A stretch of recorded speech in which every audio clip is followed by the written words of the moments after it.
What's up, guys? Welcome back to the Downbeat podcast. My guests on the podcast this week are Darius and Travis of Spite.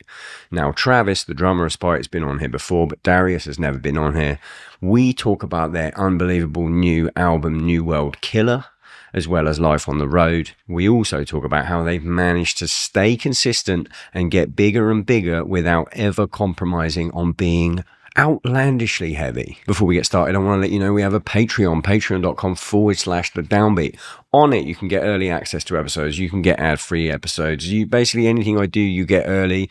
Every single bit of money from the Patreon, we pump back into this podcast, trying to make it the best thing it can be. If you fancy it, give us a little bit of money. If you don't want to give us a bit of money, you don't like the podcast, maybe you only watch this first minute because you want to see what clothes I'm wearing. Well, guess what? Have I got clothes for you? www.thedownbeat.at, so it spells Downbeat. I don't know if the new stuff's out yet, but it's coming. It's always updated. It's luxury streetwear made by a musician for people that listen to heavy music, all the stuff like that. So high quality, painstakingly, meticulously even, designed by me. www.thedownbeat.at, so it spells Downbeat. I'd love you to check it out. This episode of the podcast is brought to you today by those lovely people at NordVPN. Now, I'm an idiot, I'm chopped, I'm unk. I've always turned down VPN sponsorships, and that was until Nord hit me up at around about the same time. I had a bunch of problems, and my mates were saying, you probably need a VPN. Perfect timing. Firstly, you know, I'm over here in the States working and I am missing my UK TV shows. I'm missing my Alan Partridge. I'm missing my Peep Show. Well, guess what? One click of a button with NordVPN, I can get access to all of those shows that I had back home in the UK, cast it to my TV, super easy. I also had someone try and spend $20,000 on my credit card in Norway. Don't know what it was. It was like Norway's equivalent of Best Buy. Did a bunch of digging with American Express. It ends up it came from my computer. Ends up I probably should have had a VPN protecting that kind of stuff. And guess what? Nord has me covered now. That's not happening again. And if you are watching this, whoever did that, you ain't going to get me. You ain't getting me. Maybe you just want to keep your private time private. Again, just one click of a button. And you are a mystery man or woman or anything in between, surfing the internet, hopefully definitely legally, please legally, click that button. You just be a dirty dog if you want. Just be safe and just make sure it's legal. But Nord's got you covered. Just make sure you click the button to secure your connection before you get the lotion, or else it's going to get messy. They've also got a really cool feature for your phone. You just got to download the NordVPN app and you can secure your phone against spam calls and texts. In America, let me tell you this, there is no rules on data management. The amount of spam calls I've been getting since I moved here, I'm not even kidding, has been mental, like 6 or 7 a day. Just click that little button again. Haven't had one since. It's honestly amazing. Listeners of the Downbeat podcast can grab your exclusive NordVPN deal by going to nordvpn.com/downbeat. Use the code downbeat to get a huge discount and 4 months absolutely free on top. It's completely risk-free with Nord's 30-day money-back guarantee. Tell them I sent you, but again, don't get up to anything sketchy. I've done my bit. I've given you the app. Now, what you do with it's up to you, but please be good. NordVPN/downbeat. It's Darius and Travis of Spite on the Downbeat podcast.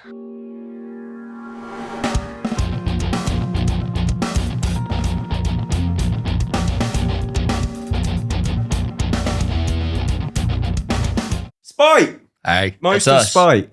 That's right. A couple of us. Welcome back to the Downbeat. That's right. Welcome to the Downbeat. Thank you for having me. Darius and Travis.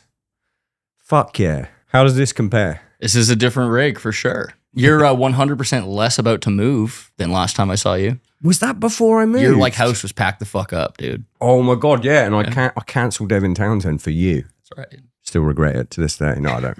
It was a great episode. Fuck, that was a long time ago. That was almost 2 years. That's the last time I saw you, I think, too. I've been officially American for 2 years. Well, we went to take a piss, and I was like, British guy in Nashville's fucking crazy, dude. That's what you just said in the toilet. Why? It's just so funny. I don't know. I don't know why you said that. Yeah, that's rude. Yeah. I just go around being British. It's awesome. Yeah. It's like I'm on a fucking documentary. How's it been for you being a British guy here? It's kind of sick. Yeah. I don't think nothing's happened that bad, has it? I get away with murder because I'm just British. You just say whatever. Yeah, the one thing that annoys me is we have a particular way of like talking that Americans don't. Like if I go to buy something in a shop, I'm like, oh, hello there, how you doing? I'd like whatever it is, please. Yeah, you having a good day or whatever? And they're like, because normally Americans will go, let me get a number 2 or whatever it is on the menu. And everyone thinks I'm doing a bit. And then when I say cheers for thank you, speaking of cheers, for cheers. That's right. When I say cheers for thank you, people think I'm making a joke. Like if I buy a coffee and I go, oh, cheers, they go, and I'm like, what do you mean? That's got to be fully the accent because I say that every day. Wait, hold on. We can gang up on the Americans here, dude. We got Commonwealth. What the? Wait, you guys say cheers as in thank you? I don't know. Yeah, I'll say cheers sometimes. Just for thank you, no drinks allowed? Yeah. What? Why the fuck are people laughing at me then? I end every email with cheers. Why are they laughing at me? Yeah, the one that I recently found out is when they say bless your heart in the South, it actually means you're a fucking idiot.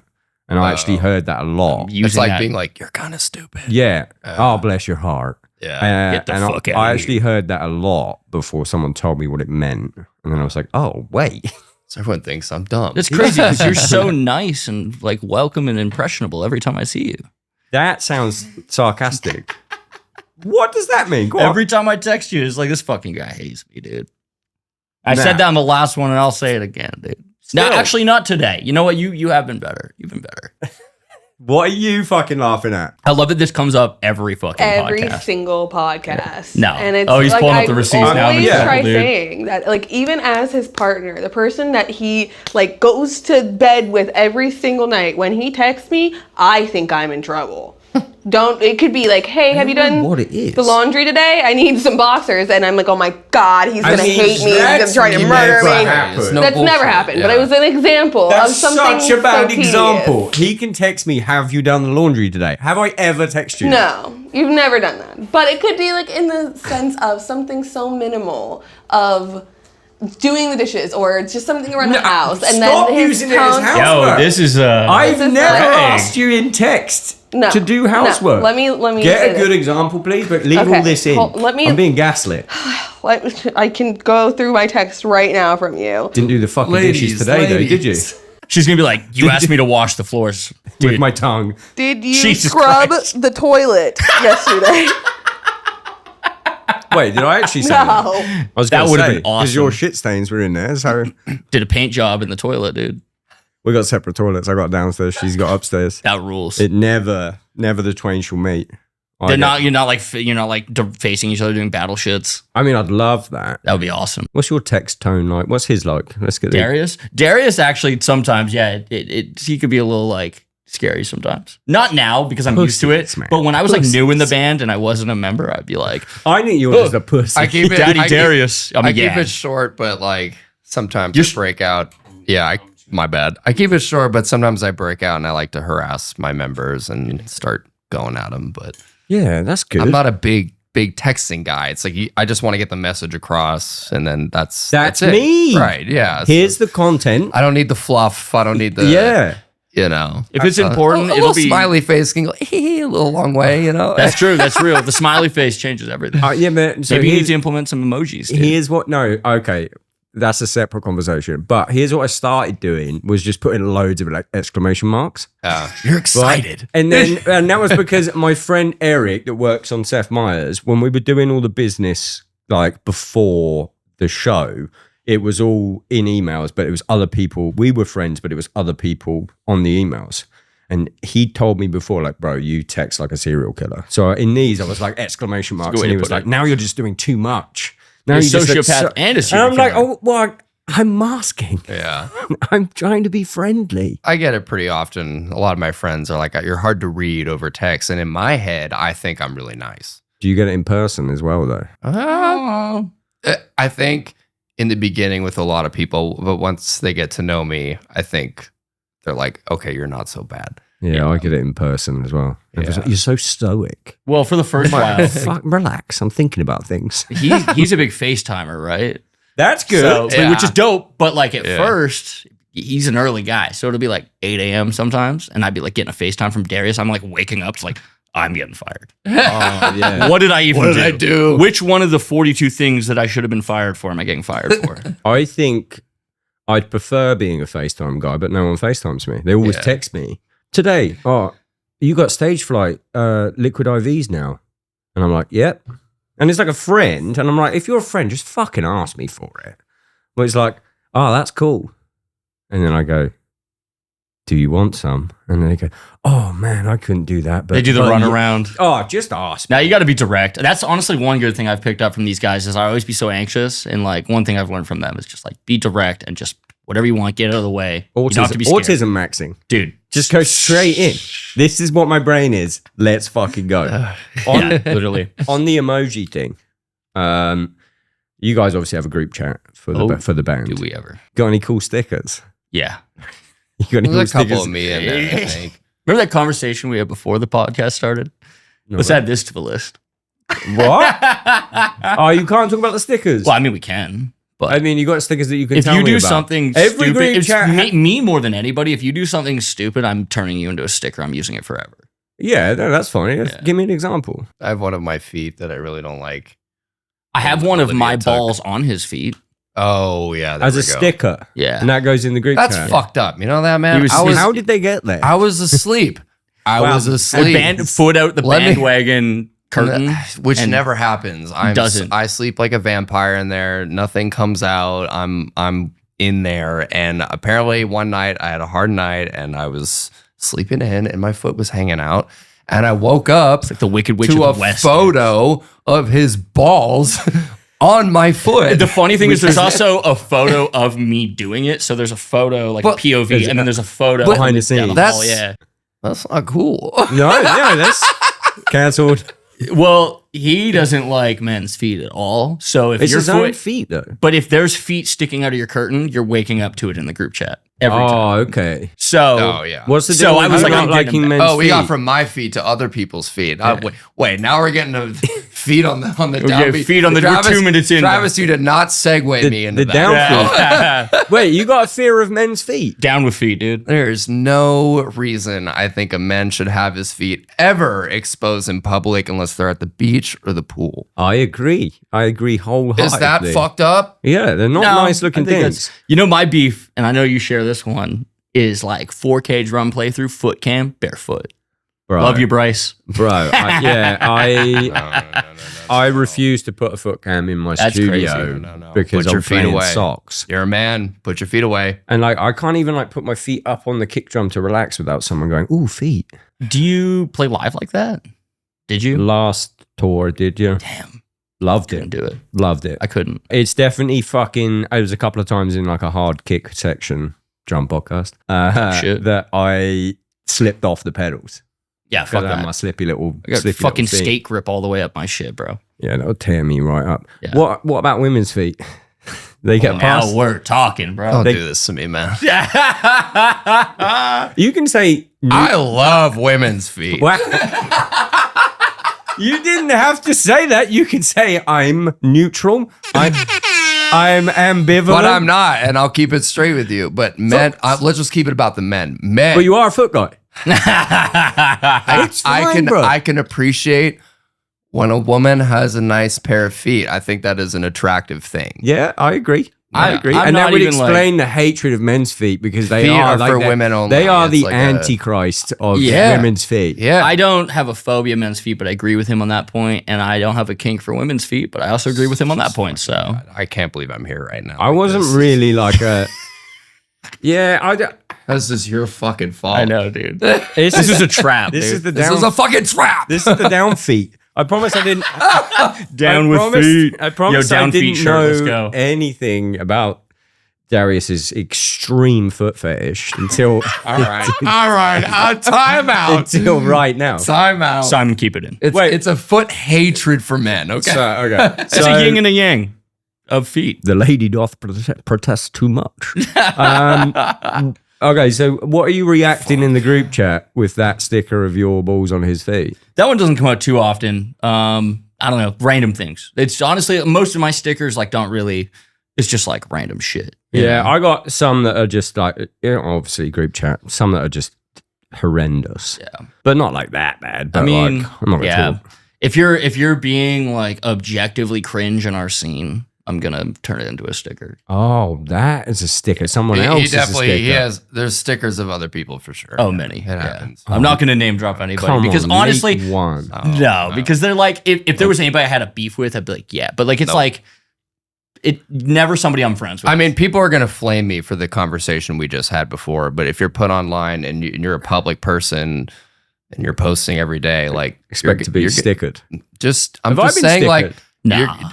no, Yeah, we'll be. I don't on think that. so. I don't think so. I don't think so. you haven't given me anything to sticker yet. You can, I mean- give me a little sticker. I don't know, man. I'm sure I'm in many group chats. I like you. That's why you're here. My most used one is probably. I got quite a lot of like 80s terrorist attacks. Like ones that Like are far, Oklahoma City, far, dude? yeah, like ones that are far enough away that you could use them in context. What are you reacting with the Oklahoma City bombing? I don't have the Oklahoma City Saw a bombing. 40 I'm minute talking YouTube more video like about that last less night, dude. bodies, like less people actually dying. Like the What's your threshold for bodies for this can be a funny sticker? the Iranian embassy in That's a hot top. You're talking to an Iranian, bro. I think it's in the 80s, 87 Iranian embassy. No one died. It was a siege. No one died. Oh, well, that's Great okay then. sticker of a guy scaling a building. All right. So I'll just pop that in there. I just made all that up, by the way. I don't know, bro. This fucking guy, dude. But the one that I mostly react to is little, Voldemort when he's all like, Oh, he's like the fetus. yeah, I do that all Yeah. the time. That's a good one. yeah. That's a good one. If I'm tired, Yeah. put that in there. If we haven't pulled over for food yet, I'll just spam the chat with Voldemort. Sick. There are various levels of that. On the same line, you ever see that movie? Fuck, what's the movie? Life Force. I haven't seen that. It's like an 80s horror movie, and about this like woman alien, and she sucks the life force out of men. Not like that, but they get all like wrinkly. For some reason, I was just posting stickers of like wrinkly old little disgusting things. Anyway, It's like a common theme in a lot of horror movies, like The Mummy, and there's like Hellraiser and stuff. I got a Hellraiser one in Suck it there, out. yeah, and it just reminds me of Tor. So I don't know why I just popped that in there. It has that. I'm at that point where I'm feeling like that right now. How long is this Tor? It's about 4 weeks, but I feel great. It's not bad. yeah. Really? Yeah, it's You awesome. look very fresh. Do I? Yeah. I This do guy feel takes like I care look a of little himself, haggard, though. but right now I could use a little. You take care of What? yourself. You just said you did. Does. Yeah. Out of any man I know, this guy like takes the most pride in like taking care of himself. Skincare. No, I'm just a clean freak.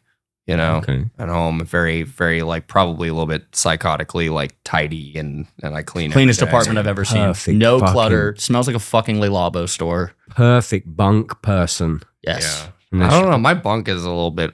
But I mean, it's tour though. There's only so much you can do. What are you in on this tour? Bandwagon. Yeah, like it. It could be worse. I can't complain because I did two No van tours complaints. and went straight to bandwagons. So I love a bandwagon. I love it too. People So- bitch about it all the time. It's not bad at all. No. You're touring in a bandwagon. It's good. Yeah. Like, shut up. You're in a van. yeah, like that's the bandwagon is thing. like well, I think on my deathbed, I will remember bandwagon tours like the most fondly. I'll be at home and I'll be like, ooh, tour's coming up. I can't wait to be in my bandwagon bunk because I'm going to sleep good. Yeah. Like, I just know how I feel in there and I have a safe space there. Like, Yeah, no, it's like, and you've got the little hangout area. It's like Yeah. camping with the boys. It is. Yeah. yeah. I don't know. I think that like my main beef with bandwagon is more like they charge so much fucking money for those things, and like there's always shit that doesn't work. Like on our last tour, we did the fucking microwave like didn't spin, so none of your food cooked. This tour, like the TV, like none of the connections work. Just little shit like that. Yeah, It's that like, kind of come- sucks. it's But like, don't come they? on, dude. Don't they come out and fix it?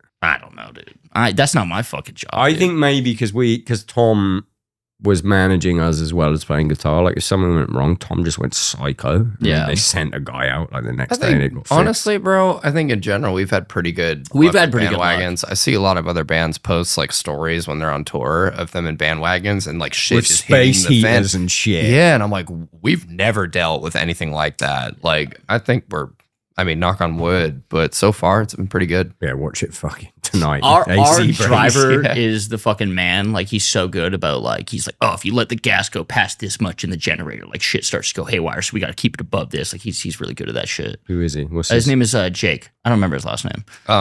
Sorry, Jake.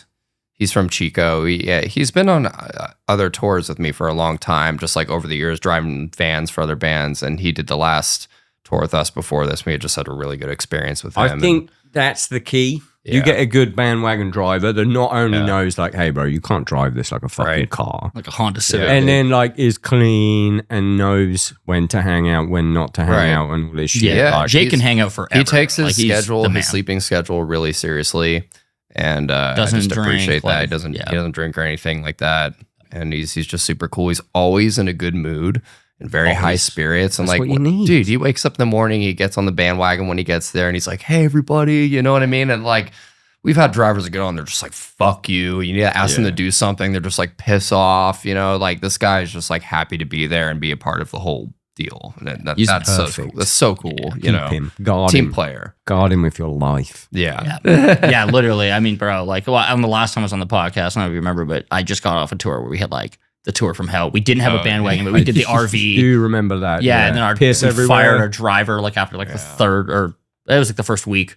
But like, yeah, he just like it was, that's all. Go back and watch the other podcast if you want to hear that story. Doozy, dude. Pardon the intrusion, guys, but if you are looking for just one festival to hit for the rest of this year, make sure it's Louder Than Life. It's happening September 17th to the 20th at the Highland Festival Grounds in Louisville, Kentucky. I went there last year and it was the best festival I've ever been to. No joke. 4 days, 6 stages, over 160 bands. Spite's going to be there. If you're watching this, you like Spite, guess what? They're going to be there. Whether you're into legendary headliners like Limp Bizkit or Tool, or you just want to go and see the best band on the planet, Gojira, Louder Than Life is for you. You'll be hanging out with thousands of people that love heavy music, just like me, just like you. In fact, I'm going to be there. I'm going to be doing podcasts. I want you to let me know who you want from that festival on the podcast. I also want you to let them know that I'm going to be there so they come and talk to me. Do my work for me, please. But also I'll do my work. Do 10% of the work. Grab your tickets at louderthanlifefestival.com and I will hopefully see you there at one of the best, if not the best, metal festival on the planet. Back to the show. That tour is a doozy. That was Yeah. crazy. Yeah, Talk that- about people that fucking, talk about shit about people. Crew on that tour. Are we going there, dude? Oh, you want That to talk shit? sucks, You want man. to talk shit? Well, I mean, those are people that just like straight up made our life a living hell for Who- no reason. Another band's crew? Or Yes, not the band. The Bands, bands are were great. great. The bands were awesome. That's why I tread lightly. Bands were awesome. Gimme. Who was it? I think Dying Fetus is awesome, and I think Dahlia is awesome, and I had a great time being on the road playing with them. But their crew treated us like shit. We were getting picked on. We were getting picked on, and I couldn't tell you why. Like And from that's day their one. reason to answer. Really? But like, holy fuck, man, we were already struggling so hard on that tour, and those guys went out of their way to make it even harder. And it was just like, okay. Did you go to the bands and tell them? I told Trey. Yeah. I told Trey that the crew was sucking dick. Yeah. Yeah. That was one of those And, tours. they don't know, man. Like, it's. Yeah, I mean, maybe they do. I don't know. So I know I've some seen it bands are a both lot more ways. involved. Some bands are not. A lot of bands are more separated. Shit, they've been doing it for a long time. They don't get involved in like the crew stuff so much and shit like that.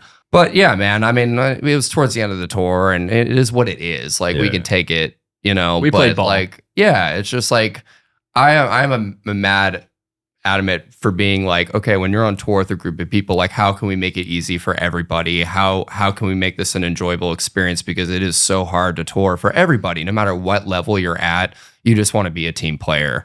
And I just like, I've never felt less of that on a tour ever, I think, than on that tour.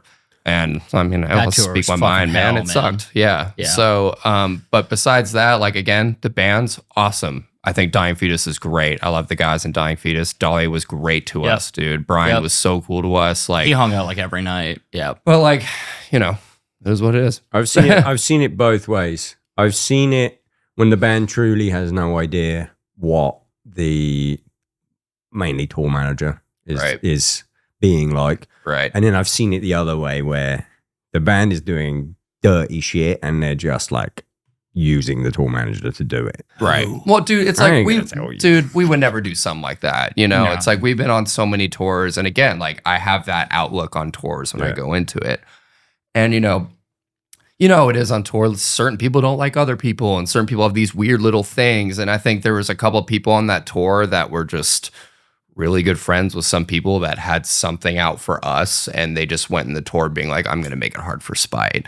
And that was just it. For sure. And Really? it had nothing to do with us. And it you know, it just is what it is. A calculated move. 100%. Dude, there's no way. It was from day one. There was no way it wasn't. Yeah, It was and no I way did it my wasn't. research, and those people are with each other, and I'm like, okay, this all makes a So lot of you sense had a now. beef. Apparently, with someone that, I mean, who gives a fuck about these people? It was a long time ago in my life. You know what I'm saying? A band we toured with that also was shitty to us. They're friends with those guys. God, makes a lot of sense, right? You know, but whatever, man. Again, like you've been I on do tour, kind of you back know the that- revenge, though. That's Hey, man, very that's a loyal Spiteful, homie. bro. Yeah. Yeah. it's fucking kind of sick. Hey, we made it through. We All right. played our fucking I'm like, you asses off. suck, dude, but like respect. bro. Respect, because like that's fucking You're commitment. a motherfucker. Yeah, that's commitment. I do like a bit of revenge. You do? Yeah, I'm a bit of a revenge guy. revenge, dude. Oh, dude. It's a big revenge guy right here. I'm a huge I revenge just don't guy. think we did actually anything to deserve that. You know, and it's like who you vouching for? You know what I'm saying? I don't have a personal experience with you. It could have been cool. Yeah, You know? I will say, like, these guys handled it super well too. Like, it was the last tour of the year. We were taking a year off to make the album. We were just like, let's just fucking get through it. And they handled it. You weren't in the band at that point. I was an official Oh, member dude. yet. I That was my remember- last tour. What's I remember- the story? I remember getting to the venue one day. This is weeks and weeks after them just fucking with their thumb up my ass, dude, for no reason. Oh, I know what you're gonna And say. we're in Philly, and it's fucking. I think it's like probably like noon at this point. The bands are all in there and shit, and the crew was very adamant we could not be in there during sound check, whatever. But I was like, hey, bro, I really got to use the bathroom. I gotta brush my teeth. It's hitting noon right now. You know what I'm saying?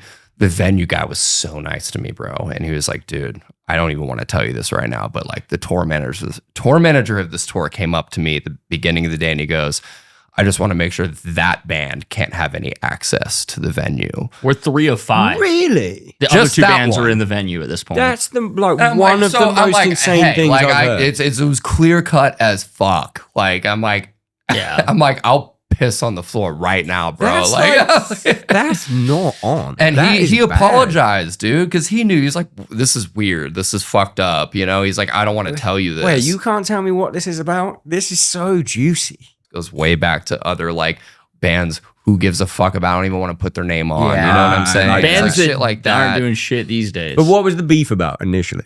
Don't tell me the band. We toured with this band a long time ago. It's like when Spite was first kind of coming up, and it was good in the beginning, but they got these really shitty attitudes very quickly throughout the tour when we were just doing well. Everyone was doing well, and we were just happy, and they just did not like that. I couldn't tell you why. And they went very harsh out of their way to tell us how spoiled and shitty we were and all this shit. And one night they got really drunk and came at us at our vehicle, and they got out and like surrounded me. It was like this crazy thing because I was just like, Because you were doing well. because they didn't like that we were whatever I couldn't tell you, man. I just couldn't. My mind doesn't work that way. I've toured with so many bands. I've toured with so many people over the years, and there are just like a handful of stinkers. And I'm like, this is not a me thing. This is a you thing. And like, and then you move on to other tours, and you hear everyone else talk, and you're like, oh, okay, like I'm not the asshole, you know. But yeah, dude, I've never been on a tour where I was like getting threatened to be beaten up because like a bunch of drunks were pissed off because my band was like doing okay, and they were like throwing shit at our wagon or at our vehicle at the time because we were sleeping. You were We're on like, tour together. Yeah. Were you headline? Long tour. No, we're the opener. Yeah. Were they on after you and you were smoking them? Yeah. Yeah. But, like- there it is. I'd be Yeah, pissed if I but- had to but, play like, after us dude, too, it's like- bro. fucking beating someone But, up. but like that, I don't think that came out in my attitude. I don't think it came out No, in I'm any talking of our about their attitudes. Right. And like that's not my responsibility to cater to how they feel about me, because I was honored to be on tour with that band. I was really stoked. I was a fan. And then you go on Instagram and there's this tour manager and these guys that are treating us like shit. And you find them and you start looking, there are all these friends with the pictures together and all this shit. And you're like, oh, this is why this guy I don't know at all is going out of his way to fuck me. you know? Crazy. I've Bullshit. honestly never heard anything like not letting a support band into the Extreme. venue. That was the moment where I was like, "This Extreme, this is dude. fucking like we'll Fucking play kicked ball, his but ass. you're gonna fucking not let me take a shit. I'm gonna take a shit on your fucking like." Should have drum waited till the riser. last I day don't of know what to tour, tell you, man. bro. Man, Kicked we're his on fucking tour ass. right now with this band called Reverent. And they're- Baby boys. Yeah. Little babies. Yeah, I think the singer's 17. This one that's like just turned 19 or something. They're like 20. I think 21's the old. 24s, something. Yeah, Yeah, they're yeah. very, very young. And like, dude, like, this is their first maybe like full scale like tour. And like, I want to give them a great experience. You know what I mean? I want them to look back on this tour and be like, that was awesome. Yeah. You know what I mean? Yeah. Not like, oh, Spite was just like, dude, I need to do, and you're doing Yeah. this wrong and fuck you. It's like, there's a way to like communicate with people like, hey, like, this is not the way you do things. Yeah. And like, hey, you know, maybe someone else might not appreciate this. We don't appreciate this, but like, we're cool. But like from here on out, like, hey, you know, you can talk to people without being a fucking asshole, bro. We're all in this together. Touring sucks. No matter what level you're at, it's gonna suck. It Don't is be a fucking easier prick. when a band is that young, though, to give them advice and they're like actually want For it. sure, you know, like there's certain things like we're like these are kids. We're gonna take them under our wing and like hey, Band's fucking You know? great, by the way. they're fucking They're sick. I'm awesome. bummed that you're missing their set like right now. They're but- awesome. I'm bummed I'm missing fucking Psycho Frame as well. I know. Yeah. It's a good tour package. It's a great fucking It's tour fucking- package. I'm very proud of it. I think it's such a bulletproof lineup. I think people are going to talk about it for years, man. Like, be like, I miss that. Like, you know, because seeing this group together is pretty crazy. It's got the new blood, brand new blood that is like paying honor to like everything we grew up on, and they're doing it in a very genuine way. They So love cool that in shit. so many ways. You got Psycho Frame, who is also doing that, but in this very new modern way that is Yeah. polished and like no one's heard it this way before. Amir, the ultimate nostalgic throwback band we all came up on, and then Spite, which is its own entity. And I think together it's just insane. How easy was it to get a mule to take You the know, support dude, slot? this was the easiest tour I think I've ever put together with Spite, because we hit up all these bands and they all said yes, yes, yes, yes. And it was like that. Really? Yeah. It was insane. Frankie fucks with us. Hard. And Frank, like right away, like before we were in talks, we talked about Europe way ahead of time, and he was like, "I'm already on board for Europe." Like, they were so cool about it, and even talking to Frank inside the green room, and you know, you got to respect that guy. He's been in the game for so long. He's seen everything, you know. And I was just like, dude, you know, I just appreciate that you're doing this shit. And he was just like, you know, bro, like, I've seen you guys. We're next for a long time, and I'm happy to be here. This is cool shit. He doesn't have Like, an attitude about... I mean, guy has attitude. Not about that, though. About supporting. Not he for is, this. he has been nothing but super kind and respectful to our team, and he's been dope. Yeah, I don't know if you might have been asleep last night. He was on the wagon. He was like, I went. Getting a seat like out. the only He was on the band- wagon looking at your feet. I clocked out about halfway through that. I was yeah, like, that's all "Ah." good. But yeah, he said it. I don't know if it was even last night or maybe it was like the other night when he was up. But he was like, "Spite's the only fucking band I'm doing this for." Like he was Don't supporting. say Yeah, I knew it. I know. I fucking knew it because Stray asked Emil like maybe 2 years ago I'm gonna ask him about that. if they wanted to support, and I'm pretty sure Yeah. they said no. I have messages from Frank from like 10 years ago, man. He's always chatted with me. He's always been a huge supporter, and it was so cool that he was just down like that. yeah, I know the dude is like, he gets such a controversial rap around I don't him. really know anything about him. I see he gets cancelled all the time, and then I Yeah, he doesn't you give a know, like, fuck, dude. Listen, I don't man, give a fuck. People, I do see it think and I go, Exactly. all right. You guys would probably get along. there are some I to can't be. I can't be hanging out. I don't know if this should even go on the podcast. I'm just going to say it, but I think there's some to be said about people that are shamelessly themselves and truly do not care about what other people think about them. That is so hard to come by, especially nowadays with the way people posture and put on for things. Large That maxing. guy is the anti that. Like, and I have so much respect for him because of that. Like, he's fearless. He's a fearless dude who just like thinks what he thinks and will say what he thinks, and like, I can't agree or disagree because I can't remember what he said. So I'm right, and I'm gonna that sit is it not out. me. That is not me condoning what he says. That's not me agreeing with what he says. But it is a certain personality and takes a certain kind of person that is not afraid to say anything. Yeah. And that aspect I respect very much. And I think that is why Amir is the band that they are, is because his personality is so much in that. You know, like the lyrics are him, and like. The controversy is Amir. Like, you go, oh, okay, Amir, like, oh, fuck. But, like, that's part of it. You know what Yeah. I'm saying? I think he's a person that can own that. It's very in it. Speaking of couple of things you just said there. I nearly went on a fucking rant today. I nearly went on one. I love a Craig rant. I've reined him in. That's why I think that's why I don't want to do a band, because I fucking hate everything except I hate everything about music except the way it sounds and hanging out with my friends. I love that shit, and then I hate every other fucking thing. Why? What bothers you? I hate the fucking internet. I hate It's pretty fried short now. form content to engage the algorithm, I agree with you. despite the fact I'm on it. But Clip I like, that, Simon. but like how that's like all the fucking shit. Like, you know what pissed me off today a lot? I'm not going to name any fucking names. But like what I discovered, no, I didn't discover, but I've been outwardly watching the music industry without being in a band for however long now. And what I've been seeing is that the root of every argument on the internet, with the exception of like people doing fucking heinous things, is I don't like this band, but I do like this band, right? But no one ever just says, no, I don't really like that band anymore. It has to be, I don't like that band, and here's why you shouldn't like that band. Right. So like the example I had today that really pissed me off was I saw someone calling a band an industry plant. Classic. Right. I saw it twice today, actually. I saw one girl I know you're talking about. calling a band with a girl in it, a different girl in a band, calling that an industry plant, right? And, you know, that person, the girl in the band that was being called, the person that was being called an industry plant, writes all the music, plays a fucking guitar on stage. Like, that's not an industry plant.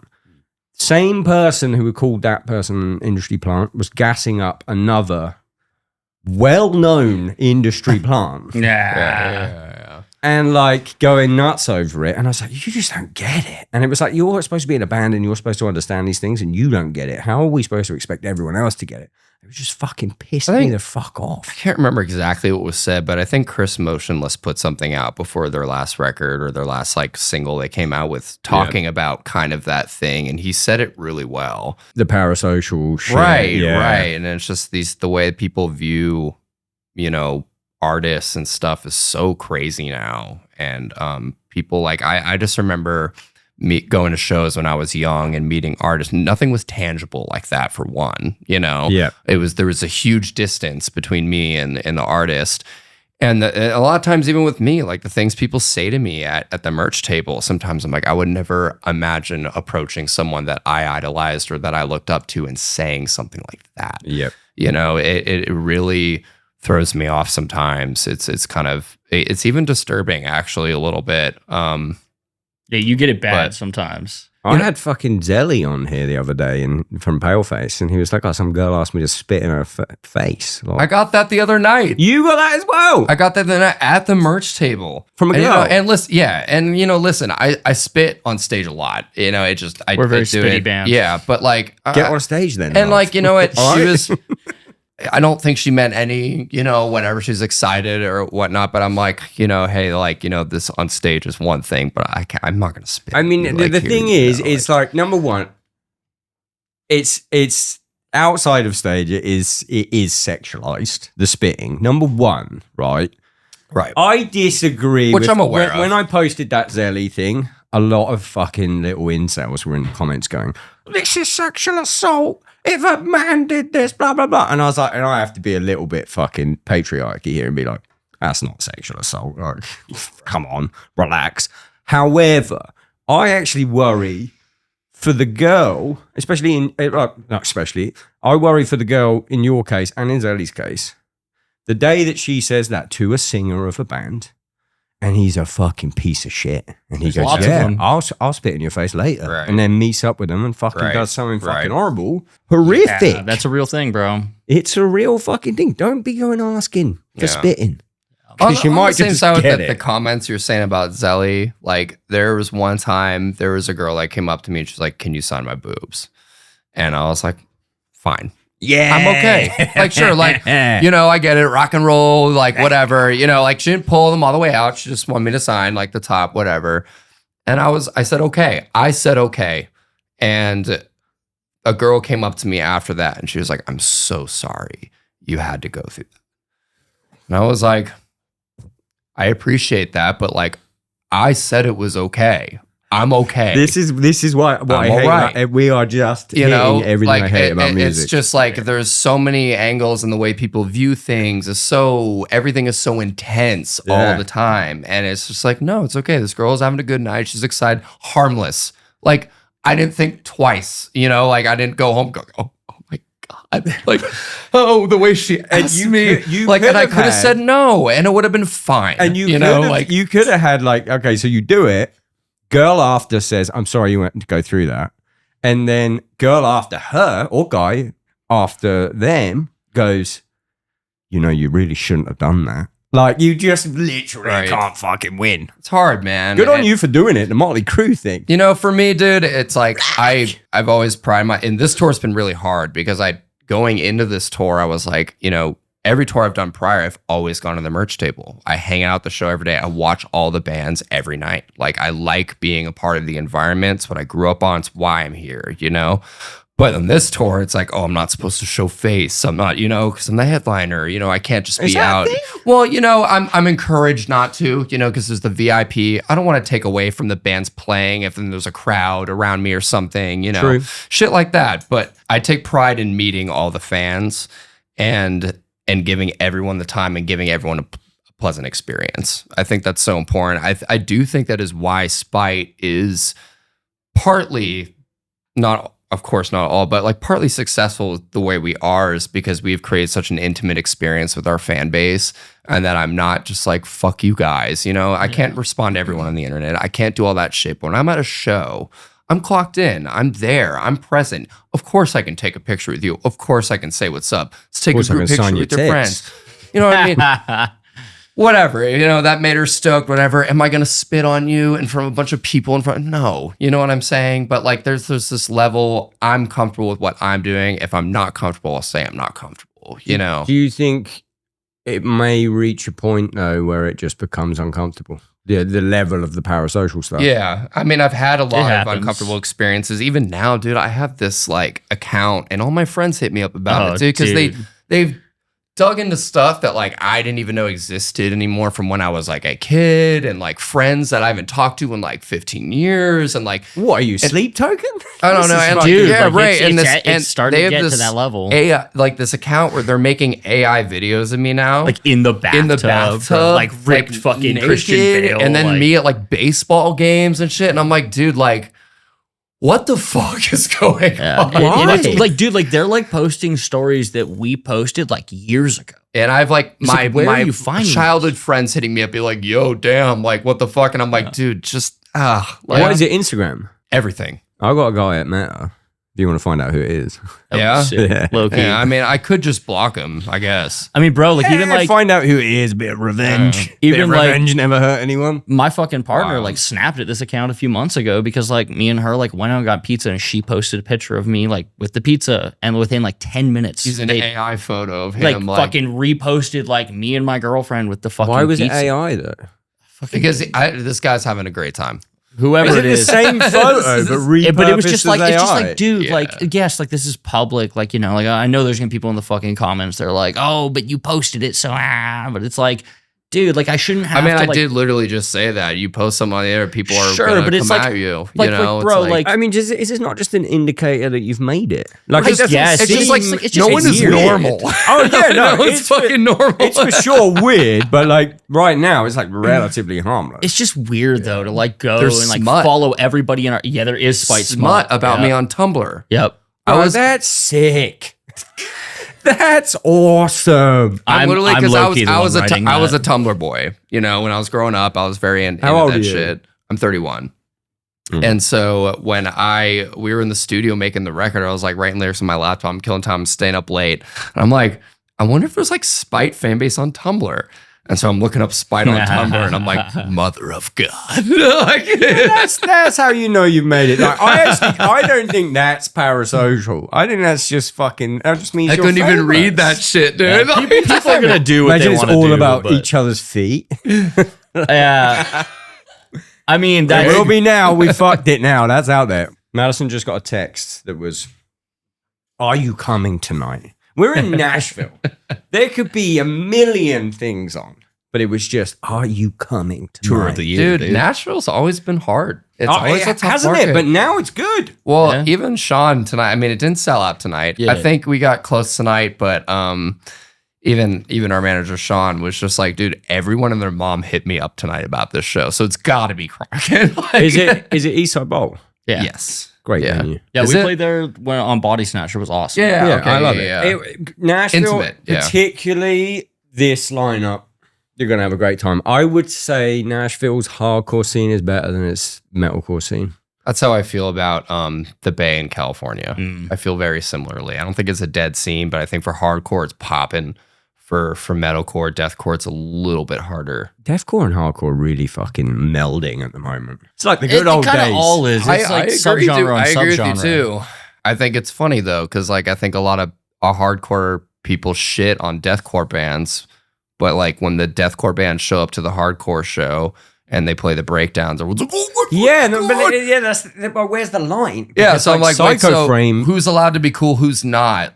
You know what I mean? We go back to the who can internet. be, We you go back to know, the yeah. internet. It's like, I think that shit's so fucking dumb, Basically, bro. I'll tell you the rule from what I've been observing. It's almost like I'm going to write a book or something, right? From what I've been observing, the rule is they're all cool Yeah. until they get too big. Oh, and right. then they're not Agreed. cool. Because if you That's play the what throwback happens. album, oh my God. Yeah. You know, They- but yeah, like, it's you know, all but I'm like, cool. but you came from there, so what's the beef? Yeah, Like, what's changing? I don't know. Yeah. Psycho Frame is like universally considered awesome in hardcore circles, right. but it's fucking deathcore. We had a thing, dude, with Spite when we came up in the beginning, we played a ton of hardcore shows. We were from the Bay and we just meshed with that. All the promoters, the people we're friends with, like we're all in that scene. So that's just kind of where we ended up playing a bunch of local shows. And it was just, we thought that was awesome. We had a great time. We loved that scene. It was great. And they very much respected us until one day I did an interview with this press company from the Bay. And in the article, they labeled us and they went, Bay Area hardcore band Spite. Oh yeah. And so the internet erupted and it was just like, fuck this band, we're claiming hardcore, what a bunch of poser pussies, like fuck this, you know, whatever. And we're like, first of all, we didn't say that. Someone else said that. And ever since then, it was just like, Spite's a bitch band, fuck you. And I was like, you damn, know what? I think it just happened at the same time that you got too big. could have been that just, too. It happens with all of Yeah. them. But that was such a, I remember that was such a like, because the internet was just blew up about it. And I was like, all right, this is it. This is the moment. Everyone's going to shit on us. Everyone's going to meme on us, whatever. We got to just stay our lane and do our thing, you know? And then you just keep getting bigger and the internet keeps getting madder. I It's very say- weird, isn't I would it? also say we also keep like, I mean, I joined the band at kind of like a pivotal point in their sound, I feel like. Like Dedication of Flesh is a very progressive album compared to the rest. And I think if you remove Darius's vocals, like, is it even deathcore? I mean, the new record, I don't think is a deathcore record. I mean, I can't fucking be a deathcore drummer because I actually hit my kick drum. So Hey! there it is. dude. Let me delve into my brain about whether or not I think that. Like, I don't care. Like, but it's I would just say like, it's a metal record. that's what I'm Honestly, saying. like, That was because the goal. There's like a fucking Lamb of God bit in there. Yeah, Yeah, it's it's just- like, you we know, love like, Lamb of God. We very much delved into like Like what really we a grew Lamb of up God on when we went into that. We were like, what made us who we are, and how can we put that in this record? You know? We might as well talk about it then. Yeah, no, New dude, for World sure. Kid. it's the greatest record of all time. What man. a fucking segue. You said something that was like, this is the best performance any drummer has put down. That's Okay, something fucking listen, crazy. I like it when I'm talking up myself. Like it's half a bit, but it is like metal drumming. When is the last time you heard a record where like the record's great and it could have been great without the drums doing everything they're doing, but the drums are doing something that you're like, what's going on there? If I could Wait, give wait. any comment to this, I think that in Travis's defense here, we came up with these songs and everything. Travis worked really hard. He took every song home with him every night, and he stayed up all night long and he tried every avenue. And he was Yep. like, how would I play this? And it translates so well. And like, I think the album really is like, and you know, Alex wrote all these songs, but the drums make them very much what they are. It's a very drum driven record. And when when you listen to the record, you want to do this, and that's him. I mean, it is fucking amazing. Thank you. It's him. I'll never tell you in text, but I'll tell you in person. It's fucking amazing. I'm aware He of crushed this, it. this band has a history of Both of you. very Like, good the record's drummers. fucking great. I appreciate Thank you, that. bro. Thank you. I was like, coming into this, like I was aware of this band has a history of having great drummers, and I knew I need to come out dick swinging. But I also I've only done one record before, like Push proper. that on him too. Yeah. We do have a good record. But like, I only done one actual album before. God, I And- forgot this about you. The I last know. time I talked to you, it was like, this is my second So tour, green, whatever. dude. Crazy. I've Look been at him ready now, for it though. Like I was man. waiting Yeah. for it my whole life. It happened fast. But like I've done an album before, and I was a session guy, so I didn't really get any say in it. But by the time I heard it, I was like, I put so much work into this, and like this is all resampled, quantized. Like I couldn't really do any of my ideas, whatever it was. When I came into this, like I know, like to give Alex his credit, he has written incredible drum parts like in the past, and Baseline. Alex always provides like material to work with. That guy knows how to So write he is songs. like, this is a double For sure, time. right. But This I would is a challenge him. breakdown. I would challenge him. What I did is I would have his MIDI drums. I'd never done it this way, but I'd programmed everything before I played it. So I would mute his drums, his template, and like I'd program like if there was like a section where I was like, yep, that's like he's nailing it. I'll just add my embellishments, whatever. But like what I would do no matter what, even if it was great, is I would mute it. I would like play the drums up to like the bar where I was working on, and then mute the drums past that, and I would air drum, be like, what does my body want to do? And my snare hand would be like, oh, we should go to double time here, or we should go to halftime. And I would just like every single fucking bar of the whole record. That's how I did It's it. a true drummer's album. It is. For And sure. like I just like, I mean, bro, like, my two favorite heroes are fucking the Rev and Joey, and they're not here to do that anymore. And I was like, not that like I'm gonna fucking sit here and be like, oh, I'm one of them, but it was like, who's doing it? Like, who's honoring that legacy? Well, I didn't really understand your question a minute ago, because I'd like to try and answer it. Sure. Which was, I think you said, when was the Well, last? who's really going out of their way to make to write a drum part that services the song but does the absolute most on the drums? And I'm not talking about fucking pitter pattering at 350 BPM. I'm talking about meaningful drum parts. Am I included?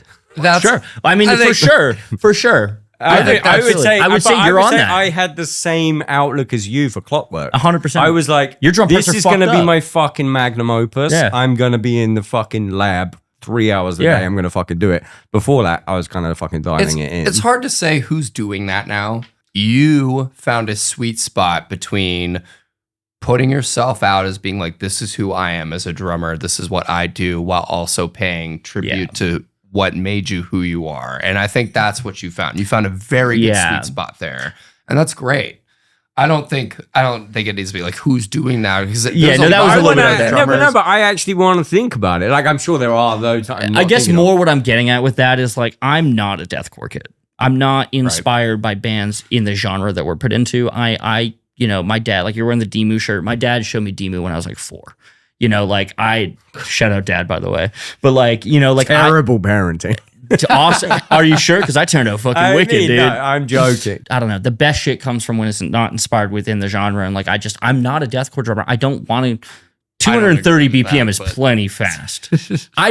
I'm not. I agree. Like I would rather be creative, than play faster. I mean, before we get on to obviously not drums about the album, I will say you guys did the best possible fucking move for this vision was going to Will Putney. Dude. Those think so, drums are fucking They're real. unreal. They're real. They're dude. real. They sound Now, if you were just gonna- like if him. you were gonna tell 'cause me they are, that, but like, Yeah, if you were going to say, like, when was the last time someone did a record like that? Because I'm sure there's so Well- many. And when I'm saying, oh, except me, like, I'm half joking, but actually not. Yeah, you kind of honestly, I wouldn't have thought about it like that, but that is what I'm saying though, for sure. It's like, it's not like I'm there's nothing on this record that's groundbreaking on the drums at all. That's not what I'm trying to get at. But like, it's real, and it is entirely inspired by real shit. Yeah, I just, even the mix is just so real. Very Like, authentic. I yeah. can't honestly, recently, and It's not to say like I'm wearing a Dimmu Borgir t-shirt. Like I kind of love it when the drums are too triggered sometimes. Sure. I mean, I'm the same. it was groundbreaking when they did it, though. My favorite sweet spot though is like the Dimmu, like the Poison at Well, is when it's like it's triggered, but it's like fuck, that's not edited. So it's like you get like dodgy kick drums, but they're 127 velocity, like right. Yeah. But like a real honest performance. mix. Yeah. Right. You're right with like your Joeys and your Revs. Like Yeah. it doesn't get made like that. Well, the way anymore. Will also set it up too is like when you turn it on, when you have headphones on, you're in the car, it sounds like you're sitting behind the drum kit. It does. Like the tones, you can everything. hear Yep. where he's going the whole time. And I think that is such a cool experience that you don't get in a lot of records. The drums sit in a certain place.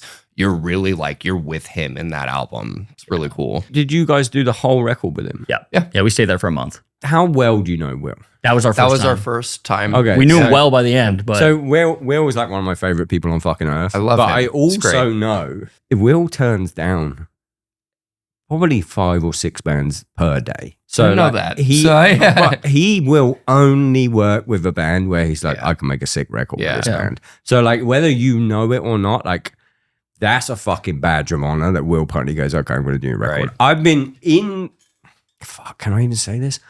I've been like in the studio with Will doing something and he'll get an offer from like a big band and he's like, I don't want to do it. And I'm like, why not? And he's like, I don't really fuck with it.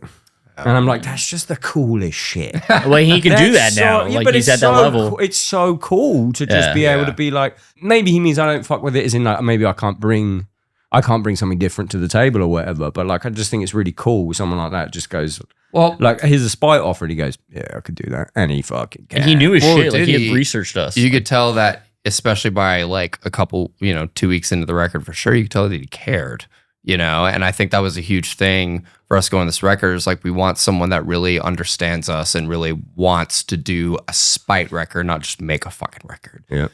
and I think he did such a good job. And I think it makes me want to record with him again because like, okay, maybe that process was really fast, but me and my brother, Travis, everyone, it's like, now we know how that experience goes and we can go into it the next time even better prepared with more shit ready to go and spend more time making it more exactly how we want. What do you mean it was fast? We got in there, okay, so with Will, we weren't sure. It's our first time working with a big producer, right? So we weren't sure how much material to have completed. We didn't know how much he wanted Try to. none. they were like the Right, definition so of demos. when we showed up. Yeah. we thought we were underprepared, and he was like, "No, you guys are great." He was like, "You're in a good spot." So it worked out well. But for us, because like Dedication to Flesh, dude, we spent years on that record. Years. That's Alex's mega. So it was just like it was so different, and then going in there and being like, okay, we have this amount of time, this is a process, everyone sit in their spaces and get to work,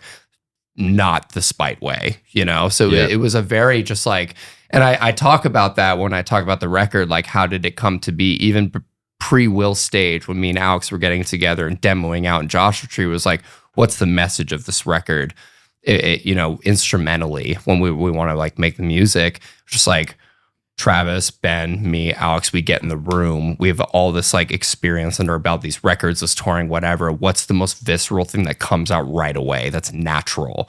And I think Will understood that assignment. I think Travis understood that assignment. Like the record feels real. There's a place for spite in the future, in the past, definitely, where we have that more polished or we have that more whatever sound, but that's what we wanted to do with this one, especially in a time where music is so overtouched, so sterile now. You know what's funny though? I see people on the internet that don't know what they fucking talk about. Except for me. Like except for me. But like, I'm just so sick of these Will Putney mixes. And it's like, brother, What does you that don't mean? know anything. Will Putney puts out what the thing sounded like in Yep. the fucking room. Yep. Like Right. That's real. He doesn't a fuck band. around. And man. he's like Yeah. one of the delivering few you the band where on a it's like, silver this platter, is yeah. it. And I've seen people say like, oh, the drums sound the same. It's like, no, No, they fucking No, don't. they don't. If they don't. do, because somebody's not being creative. Or no, if they do, it's because maybe they've used the same drums and the drum has been awesome. But it's like, I guarantee you that's a real fucking drum sound. It's like, that pisses me off so much. People that just don't know shit. I mean, yeah, I had it with fucking Clockwork. Let's make it about me. I had it with Clockwork.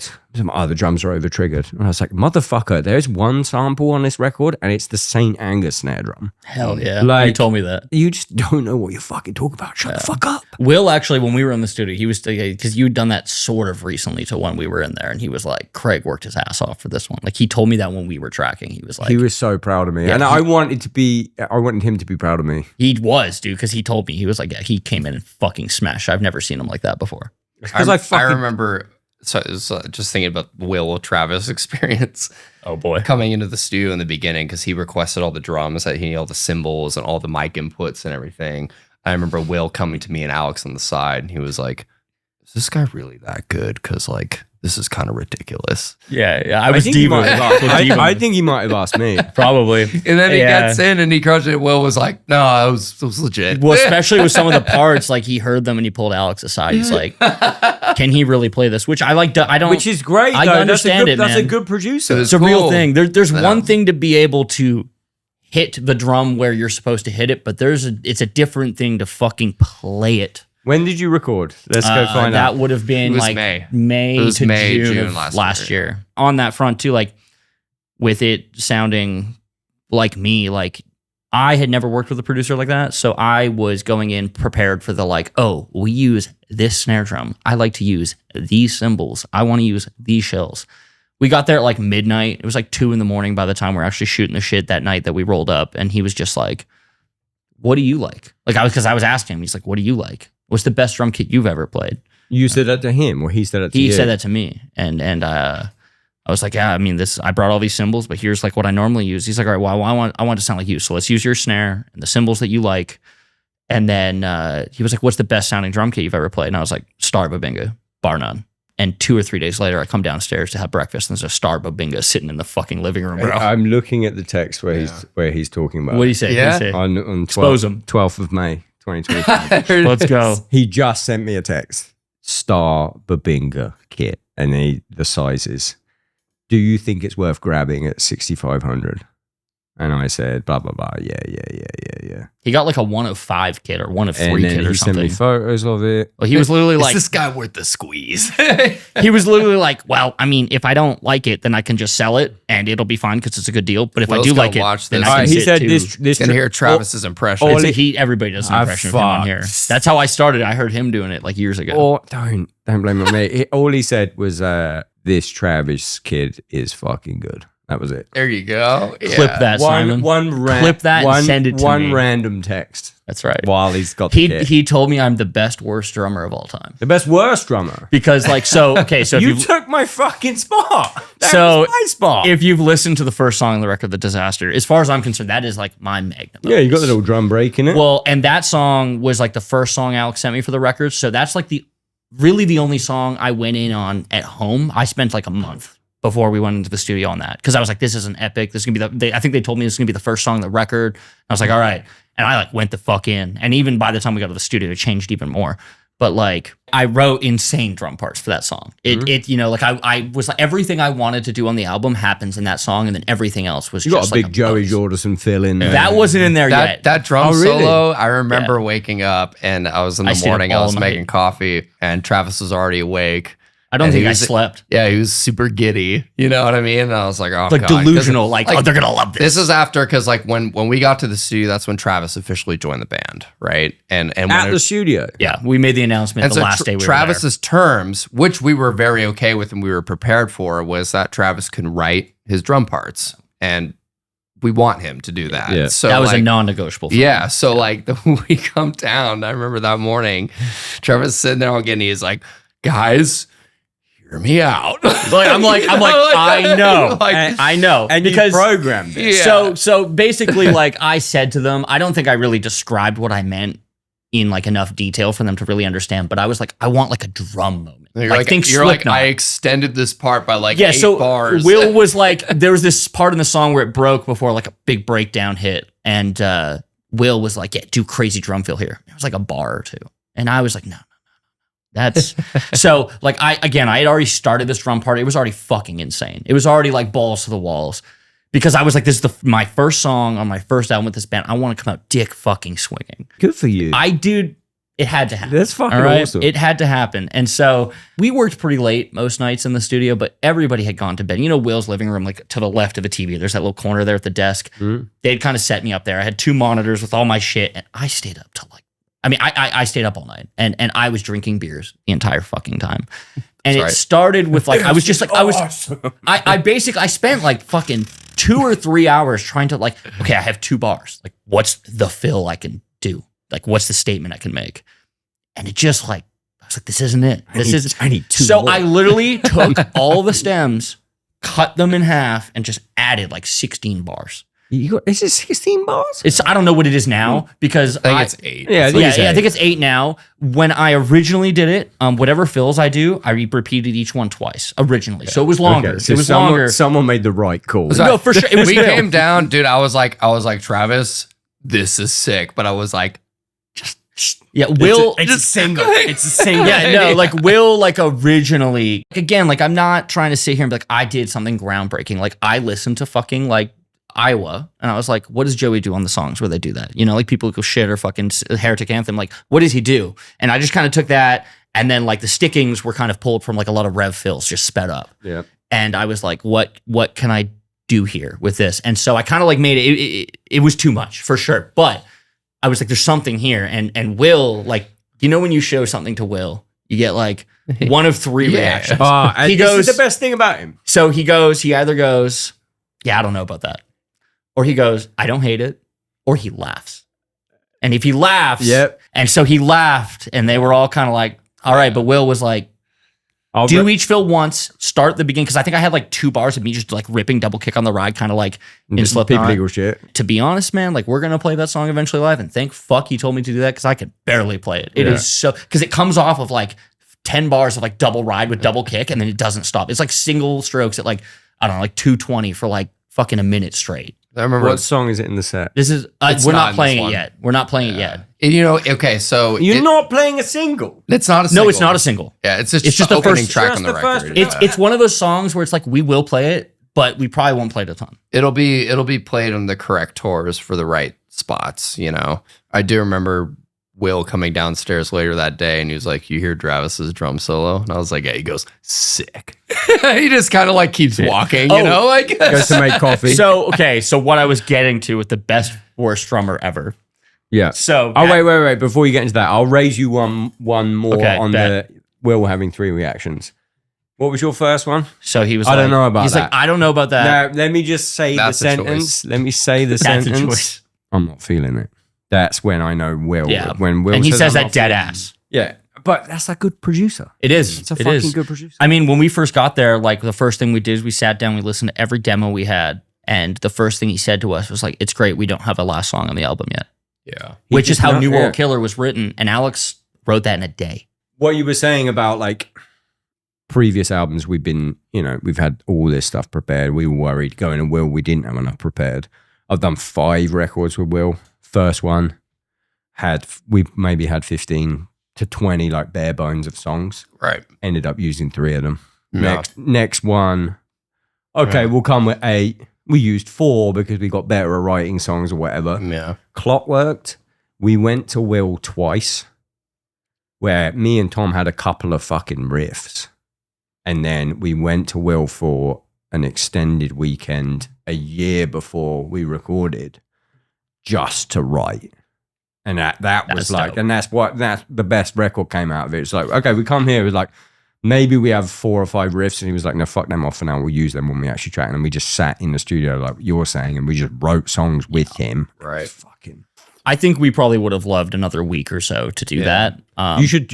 We're very happy with what we have. What I will but say, Will didn't write That's any what I of the loved. music. No, Oh, I mean, like even just Yeah. having his. No, for sure. Where you but were like, that what about was this such a riff? cool part of it was that like he did make Alex do everything. He made him do everything and be like, okay, well, this, but like, all right, take this night and change this about this. Try something different. Yeah. But not like do this. No, do this. yeah, Here's yeah. how No, to I do mean, this. Just you know? having that fucking overlord that you Right. trust to be like, what about this riff? And like, album would be so different if he wasn't a part of it. Yeah, like 100%. just being Yeah. like, nah, not he'll that he'll riff. point you in the right direction, but he never touched a guitar. Yeah. He never fucking touched the MIDI. He literally would just be like, I don't know about this section. Remember in the other song when you kind of did that there? Yeah. Get in that mindset. Produce. You know? He did want to get pretty hands-on with the lyrics and stuff. Yeah, which, for sure. Which was very new for Spite. Give me We've best always worst done drummer, everything. and then I've got lyric questions. Okay. Okay. Okay, Yeah. so best worst drummer. So the Disaster is like the song of the record, at least for drums. And when I wrote that drum solo, I think that's when he pulled Alex aside and was like, It's a hair that's bothering me. "That's right, tidy guy." Wow. He pulled Alex aside, I think, when I wrote that because it's a drum moment. You know, he's like, I'm not sample replacing this. This needs to be live. It needs to be clean, like, especially the fills I wrote. I think that's when he pulled Alex aside and was like, can he really play this? And Alex is like, I think he can. But that song starts off really slow. You know, it's a fucking album opener. You know, it starts really slow. And there was like, that was one of the first songs we tracked. And it like starts off with this like gung, gung, gung. You know, there's like it's just like simple counting shit. And he was like, all right, like on the one, I need you to like do an accent or something.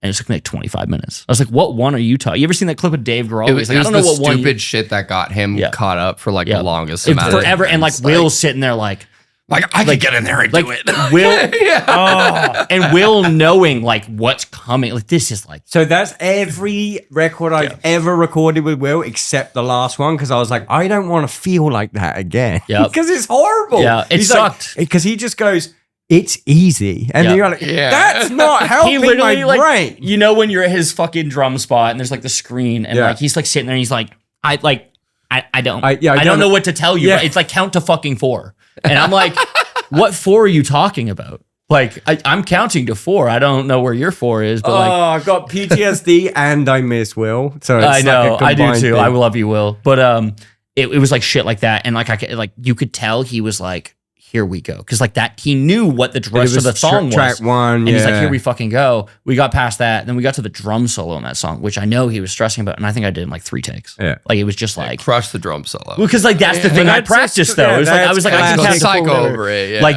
all the hardest shit on that album, I spent days.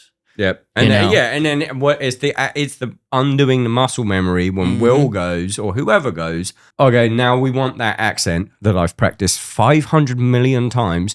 Now do that on the and of 4 instead of 4. Guess what? I've programmed myself not to do that. We're going to be here for hours, guys. Luckily, there wasn't really a lot of that. He like I You think just by the told me time one. by the time we got to the drum track and like everything had been sorted, there was a couple little embellishments that we did in the room that he was.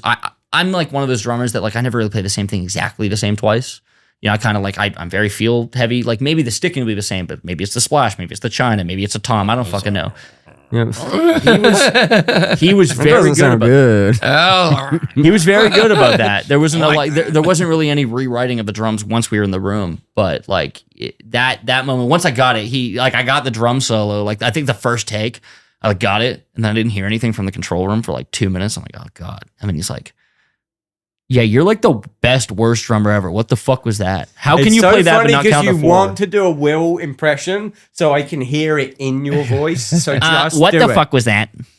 I love you, Will. You made him sound like fucking Kyle's Jewish cousin in South Park. Holy shit.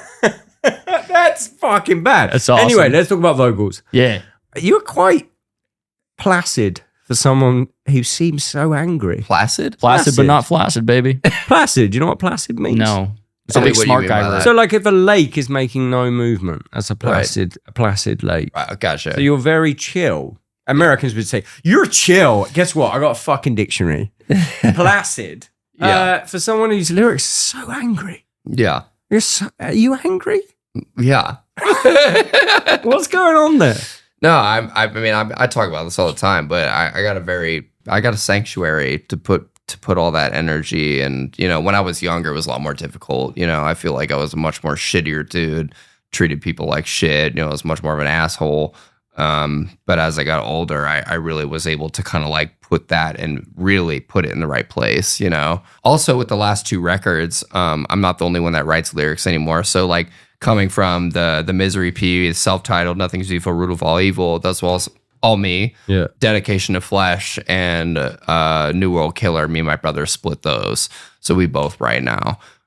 Which I love. I love having that second like dynamic too. And he like, dude, he knows me. We live the same, you know. And so like when he writes stuff, it's so fun for me to actually like have someone tell me what to do. You know what I mean? Yeah, Be like, do this, whatever. I enjoy that a lot. But yeah, man, I mean, the lyrics they've always been pretty dark. I don't know how to explain like, oh, I'm so chill. But like, I mean, you know, yeah, so like, what's the fucking one song? IED? yeah. What was that about? Because it's amazing. It's a fucking like that would be the you. song. That's the song that blew you guys up, in my opinion, and probably I why that appreciate band that. started I always thought it was fucking Kill or Be hitting you. Killed. You know, It was I always thought that both, was though, the like, one. yeah, it was Uh, both for sure. IED's a fucking banger. We're Thank going to you, get yeah. onto the new album stuff, but like as an example, because that's been on my gym playlist since it fucking came out. Dude, when I was younger, especially too, I was just so like, I was so angry, man. Like I hated everyone and everything, and I wanted everyone around me to feel the same way. And that song is just like that explosive anger. It's literally just like an explosion, and like that IED, intermittent explosive disorder, and then there's the explosion, the actual literal like IED bomb. Like What's the first one? intermittent explosive disorder, and it's What's like that? it just I like didn't know it's this. like extreme anger outbursts that you cannot contain, and It's it is also IED. yeah. So it like when I wrote that song, I took Edgar the two Allan Poe things over and I here, put dude. them together, and that was like, this is just how I feel. Like it has those two, like the explosion of the song and like the meaning of the, you know. I yeah. just assumed that IED was the weapon part of it. It means and both. Was, Yeah, that's yeah, crazy. What it's did you both. just say? Edgar Allan Poe over here, dude. I didn't know what placid meant, so no. No, I played no, fucking dude. I'm a drummer that I can't know count Lake to 4, Placid, bro. like the alligator movie, but I didn't know what the, you know, yeah, okay. You're just gonna no. make me sound like an illiterate thought you piece of said shit on the Placid. fucking. I was having a go at him. So, like, if you're like going about your day, something will piss you off, then you go and write a song about it, or what? Is it like specific Yeah, people it or places? used to be very like, I don't know, even when I used to write songs too a lot, like I would have multiple themes going on in one song. And I think sometimes that's what made it sound so psychotic, because it was all over the place. Yeah. Now I think they're a little bit more, you know, I don't write songs on the daily like that anymore. You know, when I wrote Spite songs before, I would get the track and everything and I would just write it that day, you know. Now I think it's a little more well thought out. Me and my brother want to make these cohesive pieces, you know, that I think that it makes more sense to spend more time on it. You mentioned the message instrumentally, the Yeah. new World Killer. Yeah. What is the message lyrically? I think it kind of came from a few places with me and Alex. So me and Alex went through, you know, a lot. Everybody knows about it, but a huge member change in our lives, while also dealing with a huge family member loss in our life. And I think both of our worlds really just turned upside down at a very in a very fast, short amount of time. And that was kind of right after our last record came out. And, you know, it was very easy to find that inspiration in this record because we were so upset. And it was hard to talk about it with people. It was hard to, like, we turned down interviews and shit. I know Garza wanted to get us years ago because, you know, and we were just like, we can't talk right now. Like, it was just hard. About the member change or about the family? Both. About both. And I think the way they panned out at the same time was really difficult for us because we wish things were handled so differently.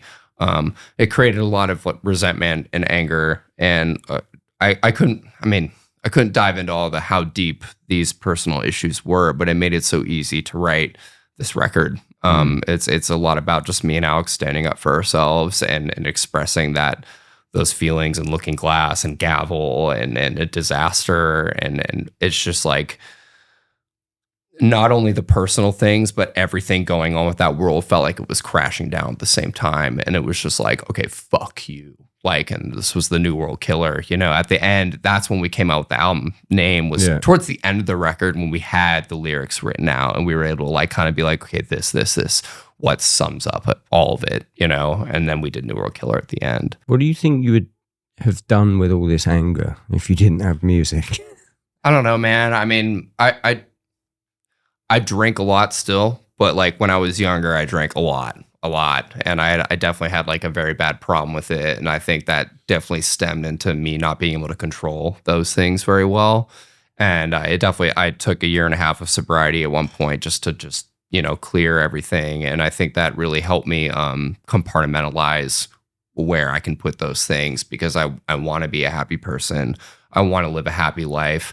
I am angry so much, but I have a place to put those things. And like, I don't need to live my day-to-day life feeling like that all the time. That was really important to me, bro, especially as I'm getting older, man. Like, you know, it hurts to carry that with you. I'll tell you this, as someone who doesn't have music as an outlet, Yeah. I'm fucking angry. Yeah, man. And I really don't think like, I truly am one of those people that I'm so thankful and so lucky to have what I have because I don't think I could function otherwise. And like since I was a kid, I knew this is what I was going to do, and I pushed for it since I can remember. And if I didn't make it, I'd be fucked. You know. So Well, you guys have fucking made it. yeah, and that goes into the thing again. I don't want to wrap around too much, but that goes into the thing again where I'm at every show, man, and I want to be at that concert, and I want to watch the opening band. I want to watch all the bands play. I want to meet all the people because that literally is everything. You're about it. Yeah, we all are. It also pays your fucking bills. That's the least you can fucking do. That's say great. hello. That's how I always felt about Yeah. it. It's That like, for sure. So, I'm never yeah, gonna be like, no, fuck you, I'm too busy. I You know, fuck like, you me. fucking my came out, worst nightmare. It's that like sucks. every time we'd ever meet someone like me and Madison, and like we go for dinner somewhere near the venue. Someone's like, "Oh fuck, like, oh, nice to meet you. Can I get a photo?" And we do it and everything. Immediately to Madison, was like, "Okay, was everything all right?" Like, because in my head, I'm like, "Fuck, I don't want this kid to go away and be Dude, like, totally. what a fucking ass." sitting there like- When I'm not at a show, like, and I'm at home in LA, I'm at a coffee shop, or I'm like somewhere fucking off, and someone's like, "Are you the guy?" You know what I mean? I'm like, "Oh fuck, oh fuck." What do I do? Yeah, because I'm like, do you I'm love not. it? Do you love it though? I appreciate it. I appreciate it a lot. I think it's cool. I love it. I think it's As really long as it's cool. respectful. Like, It's There's a never line. not respectful. No one's asking me to spit on no, them. dude. Yeah. Okay, if you If I'm are, at Kroger dude, with Madison and someone fucking Yeah, that's fucking and sick. someone goes, "Are you Craig Reynolds?" And I'm like, Right. "Yeah," and I'm like, "I'm with my Dude, girlfriend. I'm when buying you were in steak a right younger now. band- I'm fucking sick." and you were in a younger band starting off, you would dream of something like that happening to you. Yeah, You know It's what I'm fucking saying? sick. And that someone is just like, you're going about your day-to-day life and someone's like, "Dude, I fuck with your music." Yeah, That like, is so cool. it never gets old. Right. I think sometimes it gets me jarred up because I'm like, I'm like, I'm not in my like element. Like Yeah. I said, when I'm here to show, I'm so present. I'm here. When I'm not there, I'm like, "Oh, fuck, sorry." On, Like, and on like on the flip side of it, I'm like, okay, well maybe it's just because we're not that famous.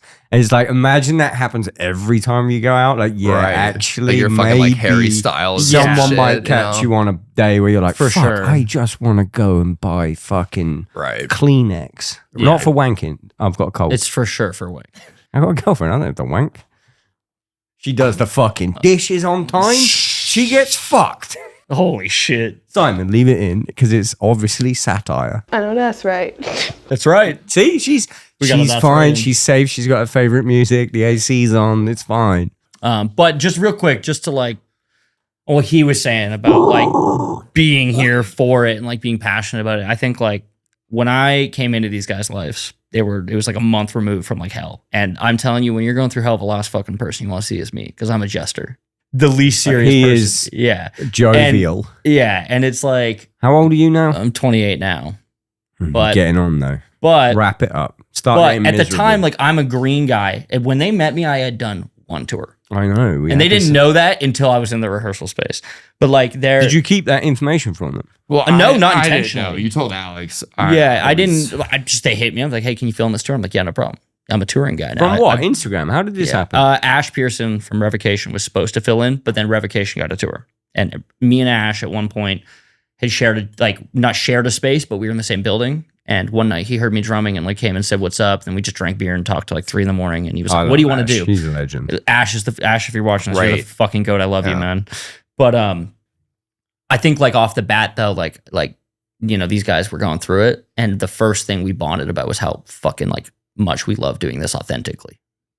And I've seen these guys grow over the last, fucking however 3 or 4 years now. Like I've seen them grow like out of that fucking phase and like then making the record and getting it out of them and like seeing how they've like matured about how they fucking like deal with all of that shit and like move on from it and just I don't know. I think that's like kind of what like kind of cemented us. Like, I think if it was any other band, they would have been like, get this fucking kid out of here, dude. Like, they put up with my shit. Like, I was very green. I had many talking tos.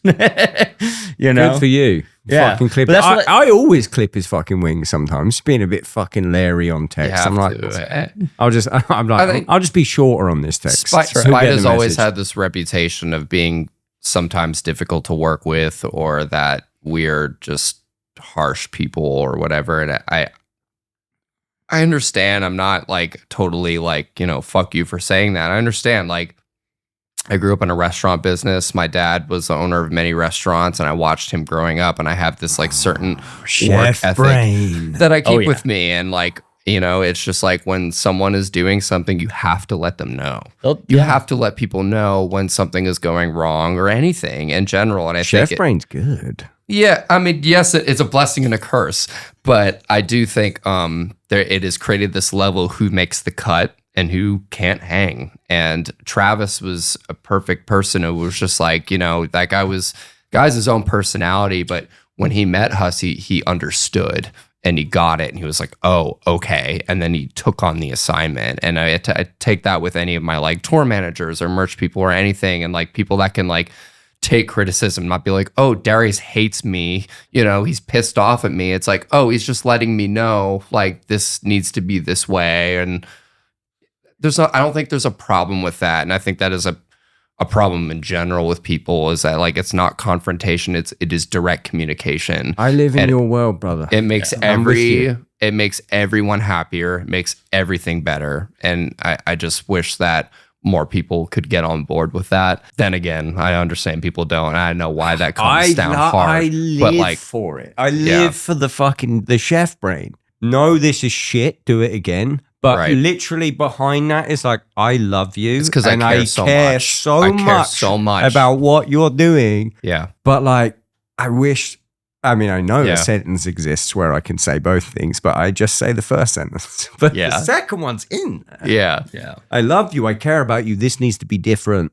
However, it just comes out. And whether or not, I will say this, before I care and love him, I need to know he's going to care and love what I'm doing first. Yeah. You know what I'm saying? Because that's the job. That's the important thing. And then once he's there, it's like, oh, okay, like you're with me and this is it. You need to have that passion, bro. It's the downfall of every band, is that not everyone is on the same page, not everyone's the same vision, not everyone's the same drive. It's so hard to find those people. I truly believe Spite right now is in the best place we have ever been, with our lineup, our crew, and everything. The people that believe, people that are on board, people that believe in like what we're doing. And it's so amazing. And I can't tell you how fulfilling it is, like as someone who's been doing this for this long, to be in this place now. It's fucking good to hear. And it's good that you realize, okay, a member has to be fucking all in. And like they get vetted and stuff. And that's why I keep turning stuff down. Everyone's like, do you want to fill in for this? Do you want to do this? Do you want to do this band? And I'm like, I think long and hard about it. And it's like, I don't care enough to give you what you deserve. Right. So I'm just going to say no. Respect. Yeah, but I'm fucking bored. Yeah. Because I just keep saying no to everything. That's why you need Kleenex, bro. Yeah. I got a girlfriend, bro. She does the fucking dishes. When I text her, have you done the dishes? ? Which doesn't happen, for the record. But yeah, I just keep fucking saying no to shit. Yeah. I mean, I respect that you know your worth of your time, though. And that's a real thing. I've been thinking long and hard about this. I'll tell you the band after this. Bro, he's young. Watching Beavis and Butthead yesterday. Yeah, sorry, Jesus man. Christ. There it is, dude. I got an offer for something. And like the money's good. The money's good. The money's probably what I would make with the podcast for a month. And I could probably backlog the podcast and backlog the merch and probably make twice as much money in 1 month. And I've just been thinking about it. And like, I just don't care enough about the music to give this band, like, it's a headline tour, their biggest fucking headline tour. Right. Big fucking set, like a lot of songs. I don't care enough about, like, I love the guys as well, but I don't care enough about their music. And it's not bad music, but I don't care personally enough about that music. It's just not, you're not passionate, you know? To give it what it deserves. Yeah. Even though I'm going to make loads of money. So I turned that down. And then afterwards I had like an epiphany. It was like, the fuck do I want? Because I thought it was just money. And now I'm like, no, I got offered money and I turned that down. So now I'm like. So like, what's your ideal music position? I think now I want to make a band from scratch. And I don't want to do it for the, you mentioned earlier before we started recording, like starting again sucks with the grind. But I'm like, in my head, I want to make the band because I want the music to be out there and have absolutely zero aspirations of it getting big. Right. Or, because this is my full-time job. Like I don't need, so I can make music I want to make and have no aspirations of even touring. Like Right. I know a label will put it out, but like no aspirations of touring, no billboard, no nothing. Just be like, I want to make this fucking cool It's music. awesome. Best shit Which comes is- out that way. Which is like baby brain. That's how I thought when I was like 13. Isn't it the Yeah. best though? Isn't every It's a special high. like how many Yeah. fucking legendary bands put out shit when that's all they cared about, and then they start caring about everything else, and all of a sudden the band goes to shit. Yeah. You know what I'm saying? But I can't find the fucking right people to do it. It's will hard, say- man. No one cares about my brain. Bringing it back to Spite, not to get all like, but like, I mean, it's your podcast. I'm sorry for bringing it back to me. that's one of my favorite parts about being in this band is that we're not pigeonholed into such a certain genre where we feel like we have to make a certain kind of song or music to be what we are. And Mhm. I think like what you're saying is like, oh, like I don't like this or I don't like that. It's like, I mean, we love heavy pissed off music and there's so many ways to do that. And I Yeah. think Spite, because we're just a metal band, like angry metal band, we can do all of those things and explore all those different avenues in a way where it's still our band. Yeah, It's not gonna change the way people perceive us. It's not gonna be like, oh, Spite's like a different band. It's like we can make a record and sprinkle everything into it and it's still Spite. That's what I want. Yeah. That's Cool. that's I got what lucky, want. man. I got lucky with these guys for sure. I mean, you like talk yourself. No, I don't mean as in you didn't get lucky, but like you talk yourself up a lot, but then you like do a mad talk yourself down like that. Like you're fucking amazing. Thanks. That's why you're in the fucking. I band. talk myself up because it's sick. You But at you the should same see time, it like you every got to show, fucking check like- yourself, man. Like Yeah. I'm not the greatest drummer that's ever lived. I'm just a guy that Sometimes you say you are. But okay, but you know what I will say is Very I passionate. don't care who's listening to this. I almost guarantee I love drums more than you. That you will not. Fuck I with me on agree, that. hard You know what agree. I mean? Yeah. Like that, and that is where that comes from. Is like you can tell me you love drums more than me, or you can tell me you love this shit more than me, but you fucking don't. That's This is all true. I've ever known since I was 2 years old. This is what I do. Being This is what I knew I was someone- going to do. that has been in this band this long, it is very inspiring to be playing with someone like that has that outlook on stuff, because you meet so many jaded people every day that they're entitled, that think they deserve more, that think like this, and this guy just wants to be the best he can be. Yeah. And like that's incredible. Like that is the most you can ask for, someone that actually shares that thing. And I think that's why he hangs with us so much, like and so well, you know. And another thing is like one thing they do so well is they do it their own way. Like they're only doing it their way. And that for me was like a big thing. Like we were saying in the studio, it's like, I'm doing it my way. I love you guys, but if you want me to join this band, I'm doing it my way. And when that conversation came, you know, we were all on the same page with that. I mean, it was lucky you were good though. Because, Sure, but like, Because if you wasn't It's like, very I'm good. doing it my way, and he gets in the studio, and it's like this Wouldn't happen. But Yeah. there's an understanding there, you know, like what I tell people about my drums on this record was I couldn't have added another note without ruining the songs. Could have added more fills or whatever? Sure. Could I fucking played 300 BPM pitter-pattering the kick drum? Like, sure. That's not what it was about. It was about serving these fucking songs the best. There it is. A boot. About Hitting the goddamn. oat Sorry, post. I ruined your moment. I'll go get my fucking feelings checked for free back home, dude. I've had a couple of beers. That was a nice moment that I ruined because he went Canadian. That's all Are right. you done? You got to go to your fucking show. We're getting there. Yeah, we probably we Uber can back wrap- in we the can next wrap- for we can sure. wrap this up. Yeah. I ain't got a rapper. Do you do any like? You don't really do like end of the podcast thing now. We just kind of end it, huh? Sometimes we do a game, but you ain't got enough time for a game. No. But it's because this shit isn't a game, Craig. Dude. It is a game. The whole thing's a game. We've been doing games lately. You've It's done true. the Dream The whole thing Festival, is a and that fucking shit was game bullshit. now. You It know was what? awesome. You know what was fucking funny? Everyone complained about Dream Festival, which was the end of the segment originally. The end of the podcast, the guests would compile their Dream Festival. Everyone fucking complained about it. I don't like this. It's dead air. Blah blah blah blah. Take it away from them. I miss Dream Festival. No, you fucking don't. Just tell me what you fucking mean. The problem is it's fucking raw. People didn't understand it. They didn't get it. You got it. But again, coming back to like being passionate about what you love. I love this podcast. I knew what I was doing and it was goated. My gripe with the last podcast we did is he didn't even like talk about spite at all. I was like, this fucking guy. What was it? Who was it? You. With me, you and me. Oh, Yeah. but it's because he wasn't in the band. To be fair, Yeah, it was right before, it was before, and Yeah. me being on the podcast was an aspiration long before Spite was. I was just sitting there like watching. I was like, this fucking guy. Wait. Oh, this is a great rapper. He wasn't in the band at that point. Yeah. We didn't talk about Spite at all. We like Barely. We talked a little bit about it, but it was more. You just, barely it was a touched drum on it. podcast. It was Yeah. Do you know why that might have been though? because I love talking about me. No. No, give it Because to me. it might have been, and honestly, because I've met you now and I really like you. Thank you. I think we've made, I think I've made a friend right now. I think we did. I was kind of pissed off that he wasn't in your band. They sensed it. Yeah, because the whole interview, you're like, are they taking care of you, brother? And I was like, this fucking To this guy, day, man. to I'm this like, day, I've been like, no, guys, like Like, you got to yes. understand. Craig's a drummer, and many of his friends, and many of our friends have been fucked. And that's all it is. It's not about you. It's Yeah. like, I'm for the worker. Like, I am for understand. the fucking drummer. And I know so many drummers who are like It's a real thing, in a band but not. and they're the fucking session guy Right. and Yeah. they get paid dog shit and shit's Right. fucking, and they're in massive bands. At the end of the day, I'm just for the drummer as a worker. And I've seen too many people Right. get fucked over. Yeah. No, they've always taken. It's never been like that. Like these guys, even from day one, like being a guy that hadn't toured like really much. These guys have always. crazy.